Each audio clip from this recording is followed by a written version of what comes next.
Over 951 cubic feet of granite make up the 11 pieces of the monument. The overall height is 19 feet 3 inches from the surface of the ground to the top of the capstone. Thank you. Congratulations. There are slots and holes in the center stone that have astrological significance because they have been cut at precise angles to permit accurate readings of the sun and moon at various times of the year. Here we are in Elberton, Georgia, on the 33rd parallel in the United States of America on this date, May the 28th of 2021, which happens to be Memorial Day weekend. So what's behind me is the Georgia Guidestones, and in specific, the one of the 8 tablets that is written in English. There are 7 other languages, including Hebrew and Chinese, so that the message can be heard by very different people. So what is this? We know that it was put here by a man who does not want to be identified. His name is R.C. Christian. What does that stand for? Well, if you take a look at the word Christian, I will say that surrounding the Elberton area are many churches, even with the word Christian appearing in their title. So maybe it was a Christian that put this here. But R.C. Christian is also perhaps an abbreviation for Rosicrucian. And there's a lot that says that maybe the Rosicrucians put this here as well. But also behind me, notice that number 1 of 10 tenets, if you will, says that the population will reduce to 500 million. Doesn't say when, it just says it'll reduce to 500 million. Now, if you take a look at that, we have about 8 billion population today on the planet. So 500 million would be 1/16 of that, or 6.66% of today's population is what we should expect it to get down to. So we don't know. In 2006, Dr. Michael J. Bennett wrote and produced a video about the Guidestones that covered time up until that year. The Georgia Guidestones were erected in Elberton, Georgia, which is self-named the granite capital of the world. Prior to the Guidestones' erection, Elberton was pretty much known only for its granite. R.C. Christian was the pseudonym for a man who met with Wyatt Martin, president of Granite City Bank. Martin did obtain the true name of R.C. Christian, but apparently signed a non-disclosure agreement that said he would never divulge his true identity. R.C. Christian also met with Joe Findley, president of Granite City Finishing Company, to lay out the specifications for the monument. Wayne Mullinex donated 5 acres of farmland on which the monument would be placed. This all happened in 1979, which was the year that the monument was erected. The monument was dedicated to Thomas Paine, who wrote the short story The Age of Reason. Carved in a separate granite slab in the ground in front of the monument were the words, "Let these be guidestones to the age of reason." In discussions with Wyatt Martin and Joe Findley, R.C. Christian claimed to represent a small group of Americans seeking an age of reason. The 10 tenets written on the slabs in 8 languages were created through translation from representatives from the United Nations. The producer of the 2006 documentary, Dr. Bennett, discovered that the real name of R.C. Christian was Dr. Herbert Kirsten. Incidentally, the surname Kirsten is derived from the word Christian. At the time of construction of the monument, Herbert Kirsten lived in Fort Dodge, Iowa. Kirsten's major accomplice, also from Fort Dodge, was a man named Robert Merriman, a lifelong friend and colleague. It is thought that the name R.C. Christian came from both the names of Robert Merriman and Herbert Kirsten.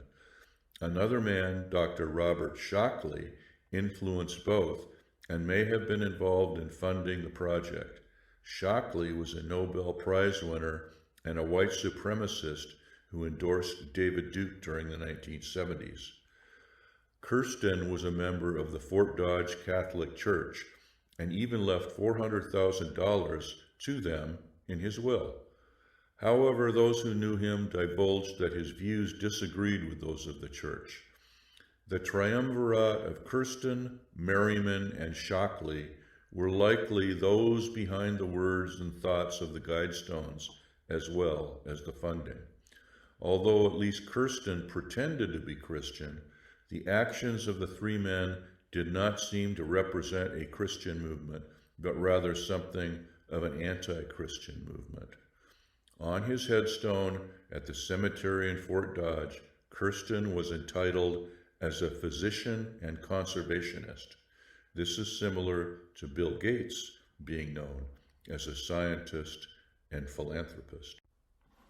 The following are the 10 Georgia Guidestone tenets.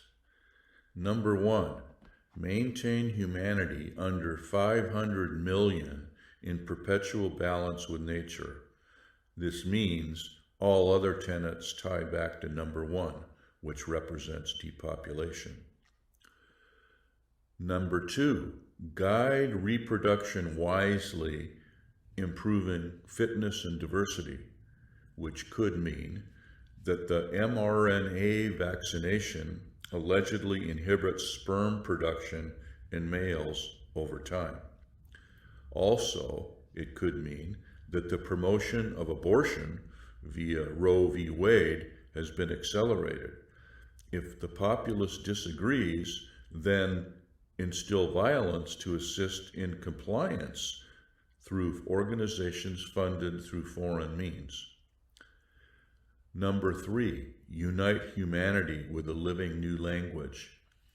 The new language is actually a derivative of the old, removing the use of the words that trigger victimization. It's also referred to as wokeism. Number 4, rule passion, faith, tradition, and all things with tempered reason. This could mean that there's a plan to eliminate Christianity for the sake of reason.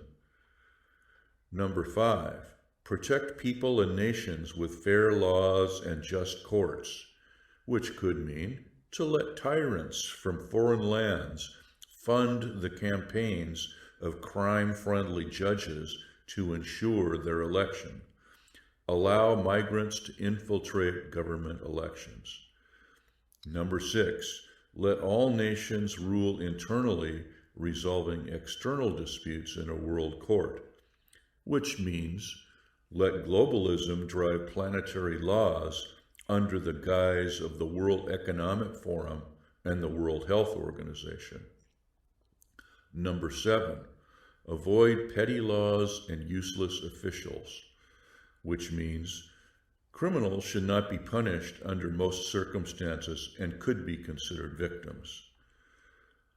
Number 8, balance personal rights with social duties, which means democracy only rewards individuals who are capable of critical thinking, while socialism provides equity. Number 9, prize truth, beauty, and love, seeking harmony with the infinite, which could mean that life rewards will be determined subjectively by elected officials. Number 10, be not a cancer on the earth. Leave room for nature. Leave room for nature, which essentially means do what your elected officials tell you to do regarding climate change.